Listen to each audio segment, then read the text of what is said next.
వేదిక మీద ఉన్న పెద్దలు, సీఎం రిలీఫ్ ఫండ్ చెక్కులు అందుకోవడానికి వచ్చిన అక్కా చెల్లెలు, అన్నదమ్ములు అందరికీ పేరు పేరున నమస్కారం. లేట్ అయితే నేను కూడా ఎక్కువ మాట్లాడను, తక్కువ మాట్లాడి తొందరగా మీకు చెక్లు చేస్తాం. వర్షం కూడా వచ్చేటట్టుంది, తొందరగా మీరు ఇంటికి కూడా పోవాలి. దయచేసి మీరు కూడా చెక్కులు ఆలస్యం చేయకుండా తొందరగా బ్యాంక్లో వేసుకోండి. మళ్ళీ డేట్ అయిపోతే మీకు డబుల్ పని, నాకు కూడా డబుల్ పని. తీసుకున్న చెక్కు తీసుకొని చక్కగా ఇంటికి పోండి, రేపో ఎల్లుండో బ్యాంకులో వేసుకోండి.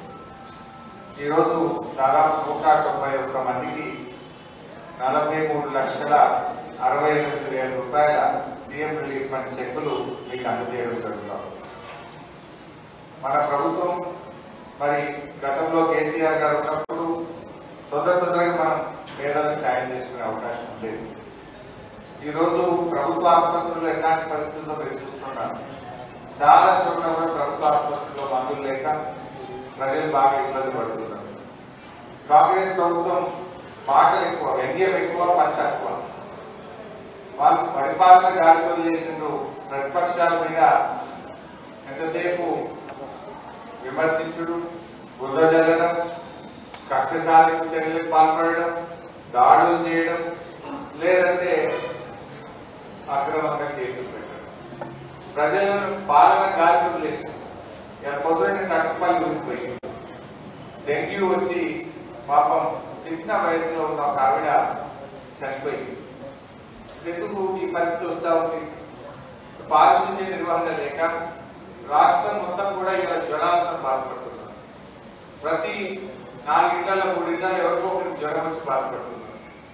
జ్వరం వస్తే వేల రూపాయలు, లక్షల రూపాయలు ఖర్చు అయ్యి పేద ప్రజలు, మధ్యతరగతి ప్రజలు ఇబ్బంది పడుతున్న పరిస్థితులు.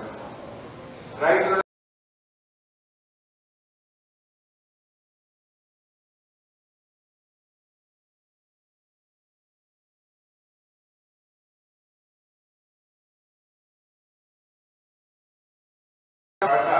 రైతులు బాధపడుతున్నటువంటి పరిస్థితి. అవ్వాతాతల పెన్షన్ 4,000 అన్నారు, ఆ 2,000 కూడా సరిగా వస్తలేదు. ఆలస్యమై 2 నెలలు ఆలస్యమై ప్రజలు, వృద్ధులు, వితంతువులు బాధపడుతున్న పరిస్థితి. ఇట్లా ప్రభుత్వం ఏమైందంటే ఎన్నో అరిచేతిలో వైపుగా చూపించింది, కానీ ఒక్కరికి కూడా అమలు చేయని పరిస్థితి. ప్రశ్నిస్తే దాడులకు పాల్పడతా ఉన్నారు. ఇవన్నీ కూడా సమాజం గమనిస్తాము. నేను ఎక్కువ విషయాల్లో పోను. నీళ్ళేదో పాలేదో మీ అందరికీ తెలుసు. ఇవాళ సిద్దిపేటలో మీకు తెలుసు, నేను 150 కోట్లతో వెటనరీ కాలేజ్ శాంక్షన్ చేశాను. ఈ కాంగ్రెస్ ప్రభుత్వం వచ్చి సిద్దిపేట వెటనరీ కాలేజీ రద్దు చేసి కొడంగల్ తీసుకుపోయింది. ఇది ఆ ప్రజాపాలన. కొత్తది పెట్టుకో అంటే కాంగ్రెస్ వాళ్ళు మన సిద్దిపేటకు అన్యాయం చేస్తున్నారు. సగం పెట్టి కాలేజ్ అప్పుడే మన కేసీఆర్ ముఖ్యమంత్రి ఉన్నప్పుడు మనకిస్తే 150 కోట్లతో మన పిల్లలు చదువుకోవాలని doctor course, veterinary doctor course college సిద్దిపేటలో పెట్టిస్తే సగం పనైనంత దాన్ని గద్దల్లాగా ఎత్తుకుపోయింది. ఇంకా సిగ్గు లేకుండా కాంగ్రెస్ మాట్లాడుతున్నారు. ఇలా వెటనరీ కాలేజ్ వాపస్ తీసుకురండి. కొత్త నియమం ఇస్తలేదు, మీరు ఉన్నది పాలన కూడా ఎత్తుకోకరా. కొత్తగా మీరు ఇచ్చింది ఏం లేదు, కానీ కేసీఆర్ ఇచ్చింది సగం పనైన వెటనరీ కాలేజీని ఎత్తుకుపోయింది. రంగనాయక సాగర్ టూరిజం ప్రాజెక్ట్ పనులు ఆగినాయి. ఇవాళ మన శిల్పారామం పనులు ఆగబెట్టింది ఈ ప్రభుత్వం. ఇవాళ మా సిద్దిపేట మీద పగలాగా, కక్షలాగా వ్యవహరిస్తాం. ఏం చేసింది? ఒక మంచి పని చెప్పండి. 9 నెలల 10 నెలలకు వచ్చింది, ఒక్కడన్నా చేసిందా? కొత్తగా చేసేది దేవుడు. మనం చేసుకున్న వాటిని కూడా ఇలా ఖరాబ్ చేస్తున్నారు. అటువంటి వారి పట్ల మనం కూడా జాగ్రత్తగా ఉంటారు. చేసేది ఏం లేదు. ప్రజలకు ఇచ్చిన హామీలు ఒక్కటి కూడా అమలు చేయలేకపోయినారు. మనం కూడా ప్రజలు ఆలోచించుకోవాలి. మనకి సిద్దిపేట జిల్లా అయిందంటే, పోలీస్ కమిషనరేట్ అయిందంటే, మెడికల్ కాలేజ్ వచ్చిందంటే, సిద్దిపేట రింగ్ రోడ్ వచ్చిందంటే, 1000 పడకల ఆసుపత్రి వచ్చిందంటే, సిద్దిపేట ఎంత అద్భుతంగా అభివృద్ధి జరిగిందంటే అది కేసీఆర్ గారి వల్ల. ఒక్కడన్నా మీరు చేసింది ఉండగా రూపురేఖలు బాగా సిద్దిపేట పోయిన 10 ఏళ్లలో సిద్దిపేట ఎక్కడి నుంచో ఎక్కడికో తీసుకుపోయింది మన బీఆర్ఎస్ ప్రభుత్వం అనేది కూడా మనం చేసుకోవాల్సిన అవసరం. ఏది ఏమైనా ప్రజల కోసం నిత్యం మీ సేవలో ఉంటారు. కంటికి రెప్పలాగా మిమ్మల్ని కాపాడుకునే బాధ్యత నాది.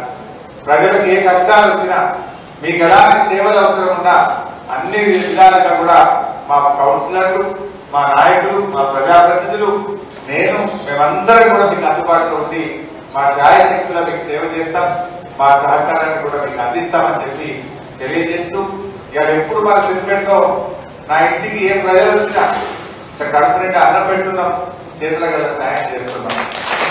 ఎవరు కూడా ఈ ఇంటికి వస్తే ఆకలితో ఉండొద్దు, ఎవరైనా ఇంటికి వస్తే ముందు వాళ్ళ కడుపు నిండా అన్నం పెట్టి వాళ్ళను ప్రేమగా మాట్లాడి వాళ్ళకున్న కష్టాన్ని తీర్చడం కోసం మా శాయశక్తుల కృషి చేస్తా ఉన్నాం.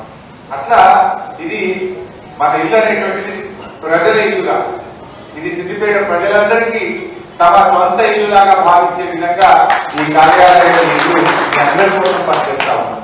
మీరు కూడా ఎల్లవేళలా మా సేవలు ఉపయోగించుకొని వీలైనంత వరకు మా కార్యాలయం, నేను, మా కౌన్సిలర్లు, మా నాయకులు అందరూ కూడా మీ సేవలో ఉంటారని మనవి చేస్తూ అందరికీ నమస్కారం. జై తెలంగాణ. ఒక్కొక్క మండలం పిలుస్తారు దయచేసి, అందరు చేస్తే డిస్టర్బ్ అవుతుంది. ఒక మండలం అయినాక ఒక మండలం వాళ్ళు వస్తే బాగుంటుంది. ఇప్పుడు బీఆర్ఎస్ పార్టీ కుటుంబ సభ్యుడు కట్ట రవి గారు బలిపడిన గ్రామం, వారు చనిపోయిన కుటుంబానికి మన బీఆర్ఎస్ పార్టీ తరఫున 2 లక్షల రూపాయలు కూడా ఇస్తా ఉన్నాం. రవి గారి కుటుంబ సభ్యులు వచ్చి చెక్ కట్టుకోవాలి. ఇది బీఆర్ఎస్ పార్టీ కుటుంబ సభ్యులకు మన పార్టీ బీమా చేస్తుంది. ఇది పార్టీ బీమా చెక్కు 2 లక్షలు కూడా అందిస్తున్నాం.